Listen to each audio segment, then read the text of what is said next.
Hello, guys and gals. Is it guys and gals? Yeah, I'm going to start addressing my ladies. I know I always say guys. I think it's a Southern thing. But I mean, when I say guys, I mean, both sexes. I'm trying to turn on this what is this? Selfie light. I have to use the car light. Sure, I can read. I know, while I'm trying to figure this out, who would have thought sharing and speaking would be so hard? I mean, I'm like, Jazz, you not even doing a video. You're just yapping. And you're procrastinating to yap? What the problem is? I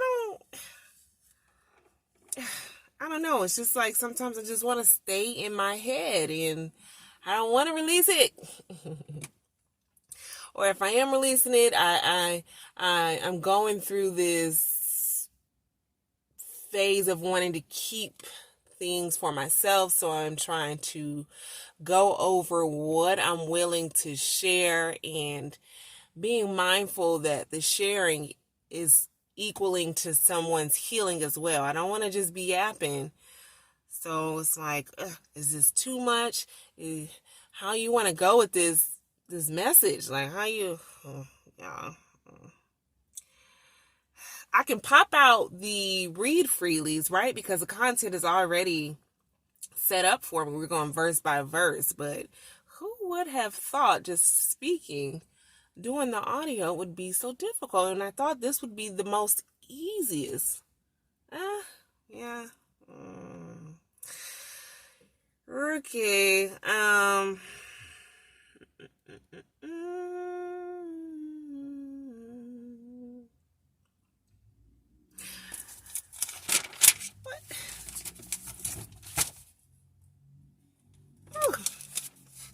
Did I write that much? Oh my gosh. Okay.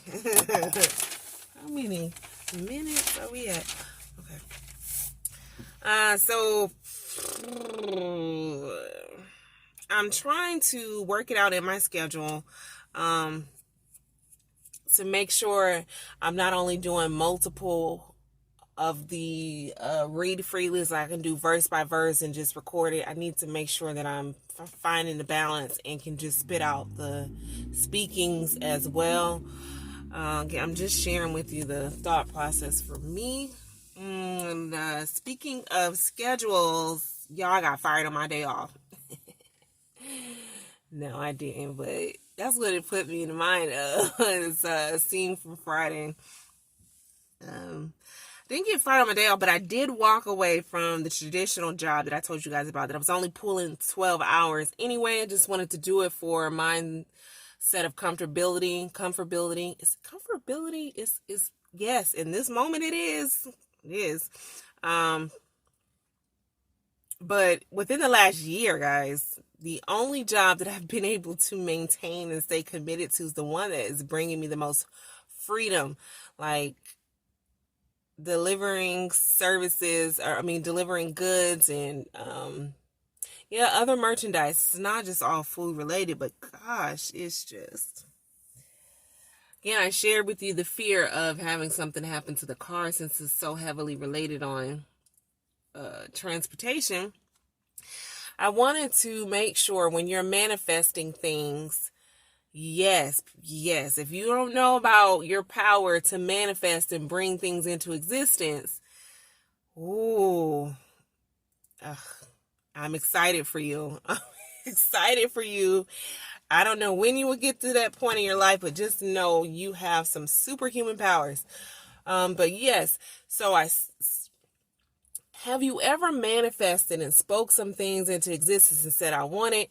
And when you get it, you're like, oh no, this ain't, I got it. I manifested it. I knew I was getting it. And then you get it and you're like,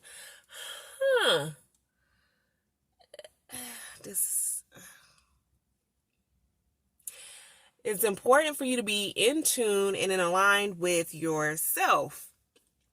When this happens, then things will be according to what needs to be so. Don't even ask me. Yeah. it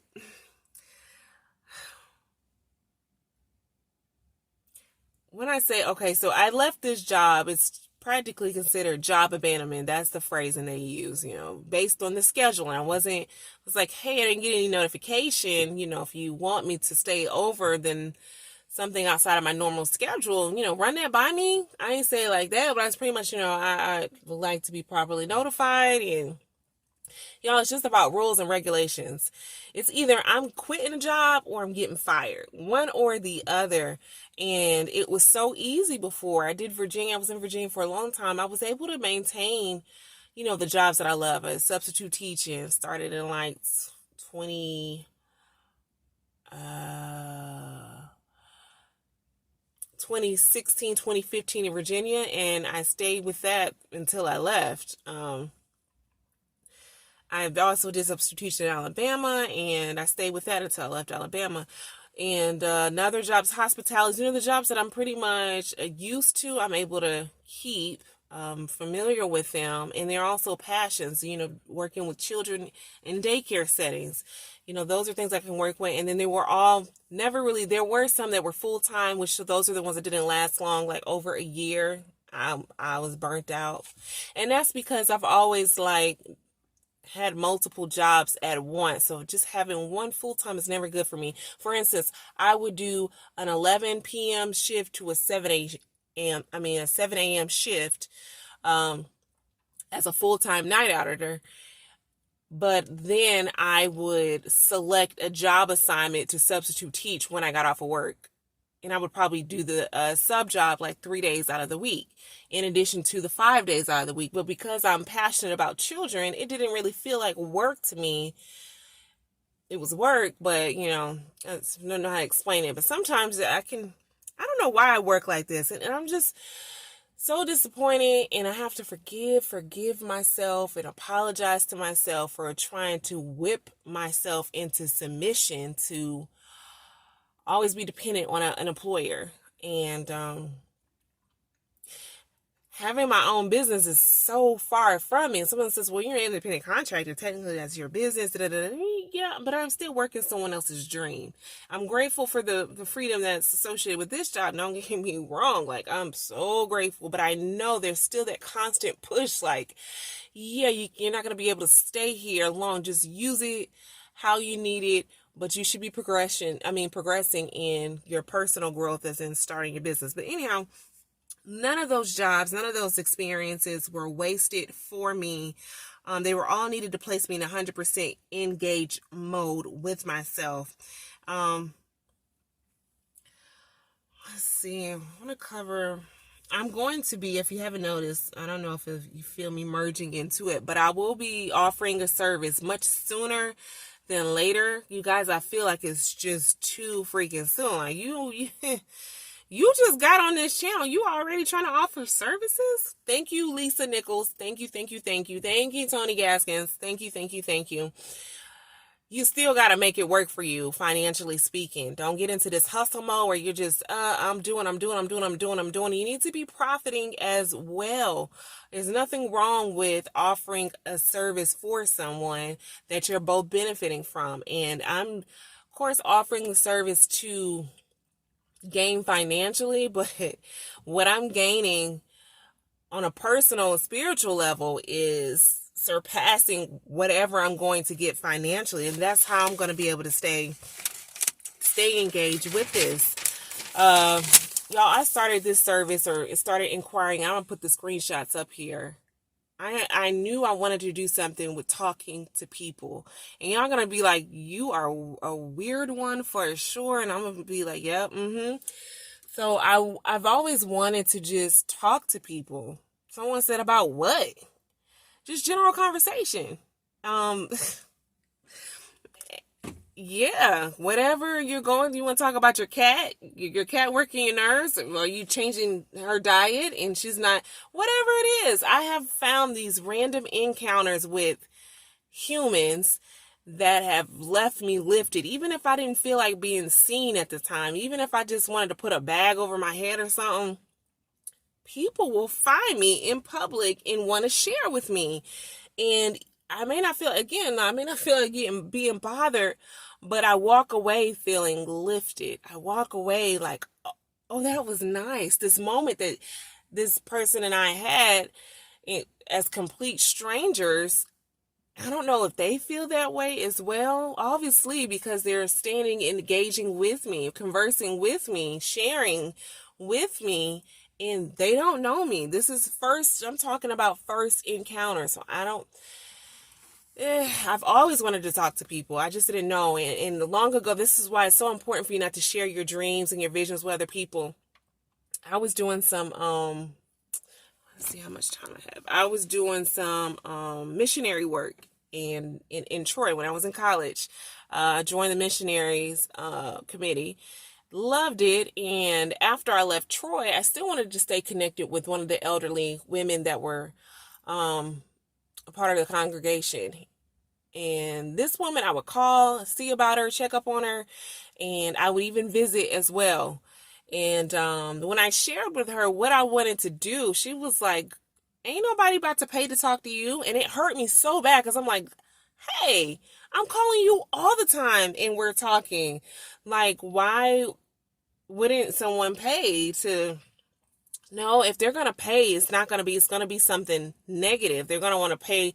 What are you offering? Like, so it kind of turned into, you must be offering something sexual. And it hurt me because I'm like, hey, do you not enjoy our conversations? Do you not care me seeing about you and checking on you and asking how you're doing? Now, mind you, this ain't no family. It was just someone that I wanted to stay connected to and connected with and build her up and encourage her to keep going and living her best life. It's just, so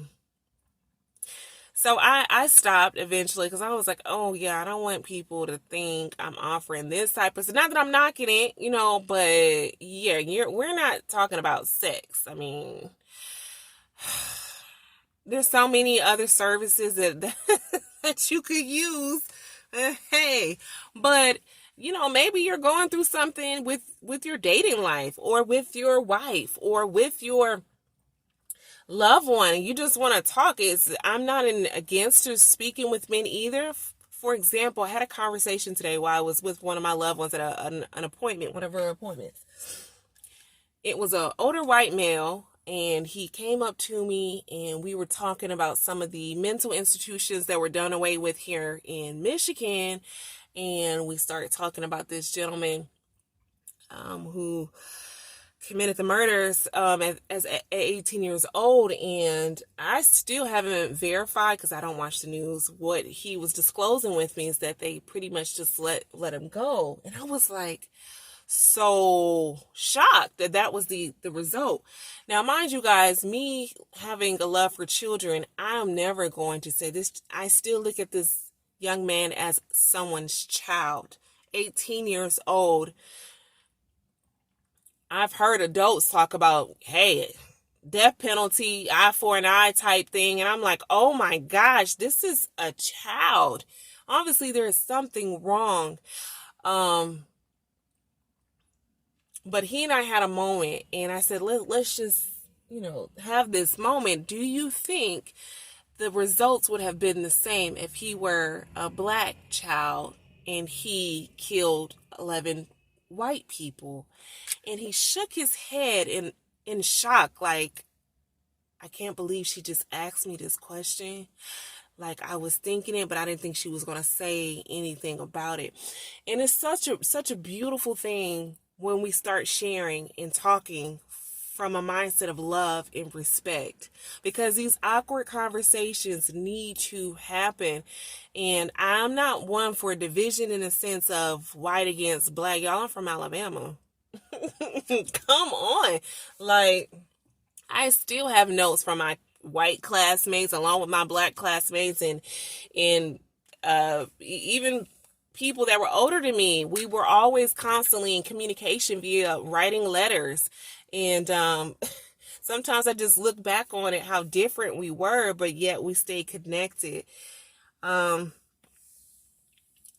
Again, I'm all for open dialogue that's healthy. Let's talk about this awkwardness. Let's talk about how, agendas are being pushed in media. I'm staying in my lane. I'm not going to politics. I'm just saying these encounters. Now, while he and I were engaging in this conversation, another woman came along. She was an elderly Black woman, and she chimed in on our conversation, and it scared me because he was talking about arming himself, because he couldn't believe they let him back out on the streets and this and that, and why he's, having to keep a weapon.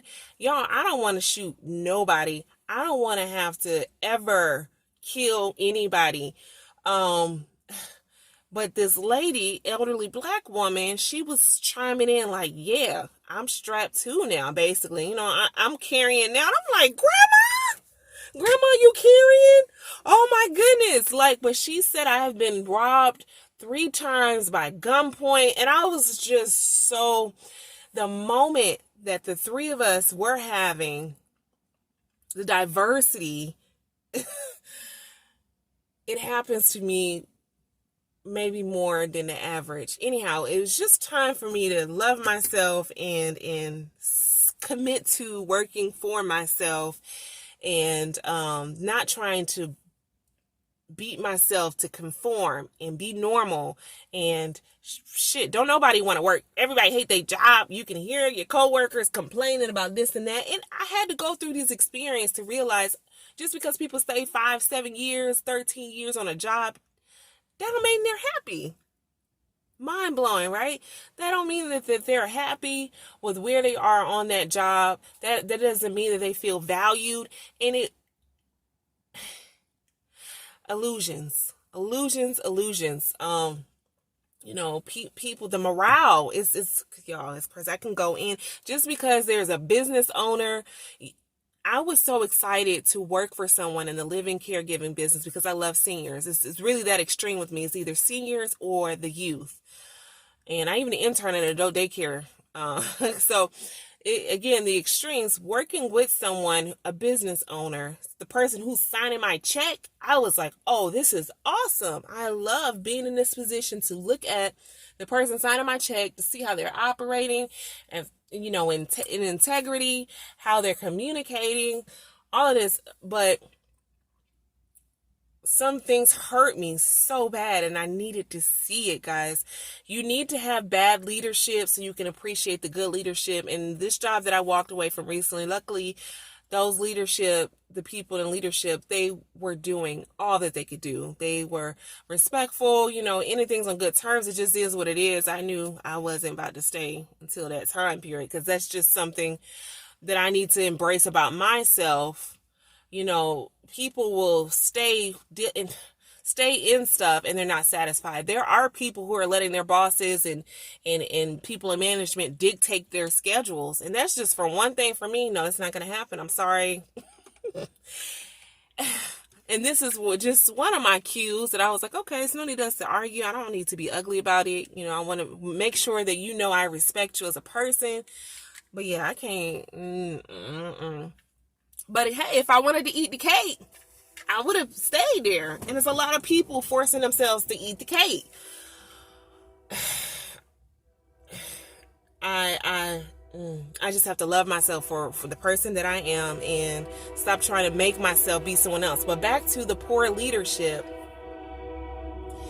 Yep, I'm not editing this in any kind of way. Y'all hear this train? Hey, hey, hey. I don't know why that song came up, but with the employer, gosh, I admired this lady so much. She was a Black woman. She was married. Her husband was handsome. He was hands-on with her business. She had beautiful young children. Well, they weren't young. Her 2 boys were in college. She was just so proud of them, and I was so proud of her. I'm like, yes, what? It's possible. It's possible. Let me sit under this lady's teaching. Let me get these crumbs. And oh my God, to find out the way she was operating, it hurt me to my heart. Y'all, it got so ugly in that situation. She had to call the cops on me. Yes. She had to call the cops on me. But the person she brought in to replace me did not stay long. In fact, she and I still keep in touch. We were just like, well, this lady is crazy. But there's a reason why some people, these business owners, can't keep staff, especially in these types of fields. They don't value their staff. They will work, overwork, abuse. That hurts so bad. Like, lady, what you mean I ain't got 2 days off? We discussed me having 2 days off and you was just not gonna say nothing about me not getting. It was like a whole month went by and I was like, I know she tired. I know she works so hard. I don't even think she get 2 days off. But lady, this ain't my dream. Like, you if I'm gonna go hard, let me just go hard for myself. And that's all about stepping out on faith and believing in yourself, committed to yourself. So I feel like I'm rambling. I don't take any of it for being in vain or a waste of time. It was all necessary. I needed to see it because I'm hard-headed, but I can also be naive. Sometimes I need to see things. Everybody is different. You know, someone might be able to look at my situation and I'm like, yeah, I could have told you that. You're not the type of person to keep it. I could have told, but I have to go through some things so I can come out with the conclusions or the end results. Okay. So let us talk about I did the manifestation.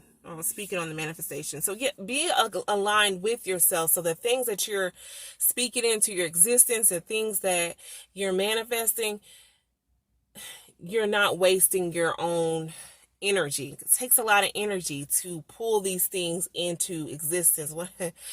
Sometimes you get it and you're like, oh, I don't want to let it go because it took me some effort to get it. And yeah, you're wrestling with yourself at this point because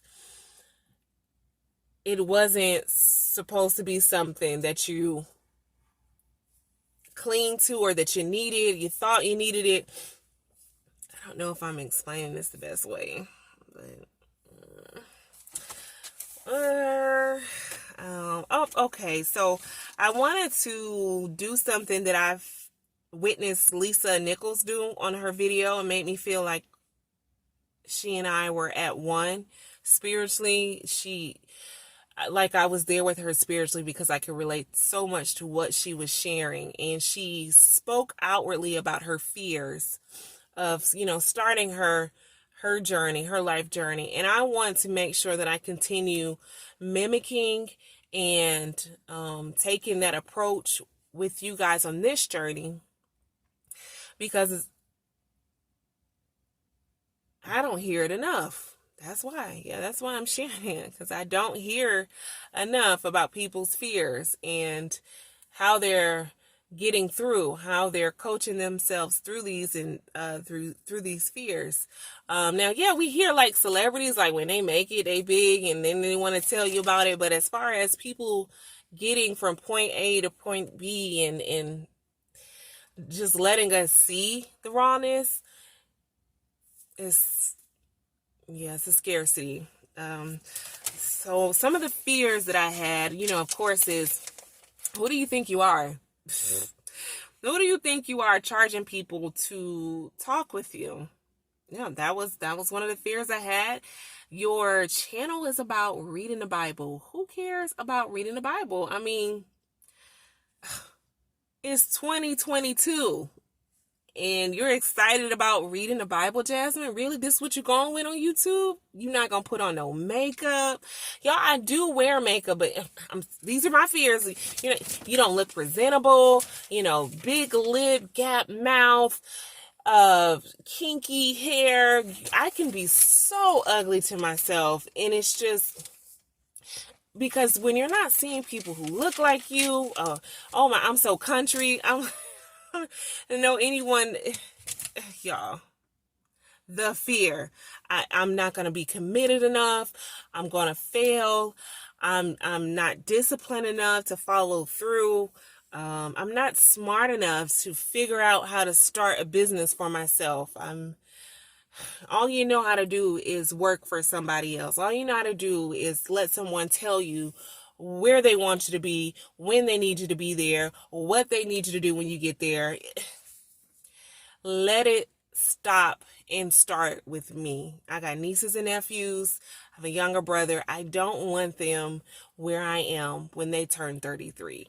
And so let me push myself now.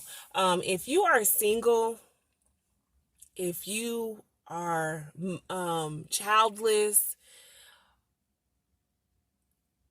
if you are free in a sense of not having obligations and responsibilities, and I don't know how to phrase this, because some people think just because you're single, you ain't got nothing to do with your life, or you don't have any stress. In fact, people don't realize that, of course, two is typically better than one. So when you are by yourself, it's not all, roses and peach smelly fuzzies. It's that much harder in my mind. But, and people, you don't know, you don't have any kids, you made a choice and I made a choice. That's all it is. It doesn't mean that someone who chooses to have a child or multiple children or have a husband or be in a relationship, that they're more than you and that you are less because you don't have what they have. What I'm trying to encourage you to do is embrace your solitude, embrace your singlehood. And I almost feel like the calling for you to make it happen is a little louder. I don't want you to waste it. I want you to embrace your now, embrace being single. I just saw a video not too long ago and I needed to see it because it was right after me and one of my loved ones did we go? We did breakfast. We had breakfast and I was just sharing with them that dating right now is, we kind of conclude it's much of a distraction for me. I've tried. Even though I want to date, there's so much I'm still learning about myself, but I'm always fearful that the longer I stay out of the dating phase, the less experience I'll have, the more I'll have to, I don't know how to explain it. But I'd rather just go through being single right now, even though I do desire long-term commitment, a partner, an open-minded partner as well. Y'all, I ain't trying to get in no prison. Let me see. The video that I saw later that day, and this is the thing about when we start sharing, we get confirmation in little ways throughout the day. I saw a video. I said I wanted to hear something from Lisa Nichols. And I wanted to also hear something from Tony Gaskins. And literally, I'm going to put up the video was like made 3 hours ago before I sent that video. I think I had already told you guys about that. And then later, a few days later, I came across a video with Lisa Nichols after I'd already spoken with my loved one earlier that day.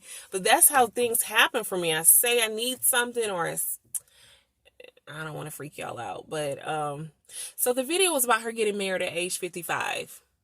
Now, this woman's body is on point. Again, I don't know if I really like her because she make me feel like I just need to catch up with her. No, that's a good thing. I'm teasing. I definitely want to catch up to her. I want her to continue to grow so that she can share her growth with me. But yeah, the lady's body is bad. I need to look at some of the old videos when she was saying she was this weighed this much or that much, but she was getting married at 55. I am 33. Promise you, I'm not rushing into any marriage. But it gave me hope, guys. It gave me hope. I get excited about black love. She had a black husband. And hey, I'm not saying there's nothing wrong with a white person being like, hey, white love is beautiful. We got to be transparent. I understand people who like, hey, I want my daughter to marry a white man like me, or like our family, I understand, sir. I totally get you. I get it. I'm not racist. Well, I'm not prejudiced in any way, but we all have our desires. So I'm not knocking biracial love. I'm all for black love. And so it was just nice to see her experience this bliss of love and companionship, and to know what she did before she felt that she was ready for that point. It's all about preparation for me, but I don't want to be in the preparation phase in regards to me starting a business for too long. The time is now. I will go over more details in the next Speak Freely about the services that I'll be offering. It's going to be kicking off before the end of June. That I can tell you. But I think I'm going to go ahead and wrap this up. I'm at 30 minutes. Okay. Thank you so much for your time. See you later, alligator.